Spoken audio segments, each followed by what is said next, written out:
J'ai fait plus qu'imaginer, j'ai fait son trajet. J'ai été en Syrie, jusqu'à la frontière syrienne, la frontière avec Alep. J'ai mis ses chaussures, j'ai mis ses vêtements et je suis partie.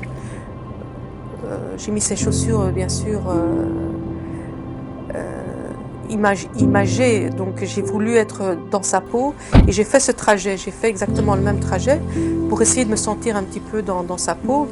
Et au plus que j'avançais dans la trajectoire, au plus je comprenais le choix de mon fils, connaissant mon fils. Si j'avais la tombe de mon fils ici, je viendrais tous les vendredis. Au moins tu parles tu lui parles, tu médites un peu, tu te plains à quelqu'un qui t'écoute. Il n'y a pas.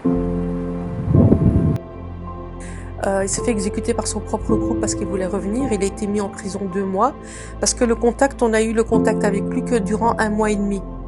Après ça, il a disparu de la nature et en fait, il a été emprisonné pendant 2 mois parce qu'il voulait revenir. Si on devait mourir demain, je dirais encore. T'as plus le choix, mais...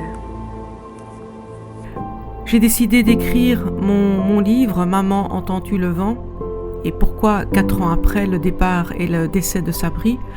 Tout simplement parce que j'avais envie de comprendre, j'avais envie d'apporter des réponses, d'expliquer, d'alerter au maximum les autres, les personnes qui sont confrontées à ce genre de phénomène.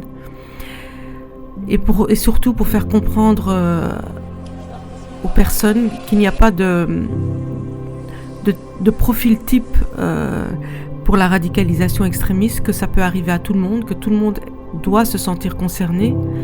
Et c'est seulement si on se sent concerné qu'on est capable d'œuvrer pour éviter que ça ne se reproduise. Moi, j'ai senti des choses, j'ai senti du changement. Sabri a changé, il avait un discours qui avait évolué aussi. Il était très pessimiste par rapport à son avenir et j'ai voulu alerter, témoigner.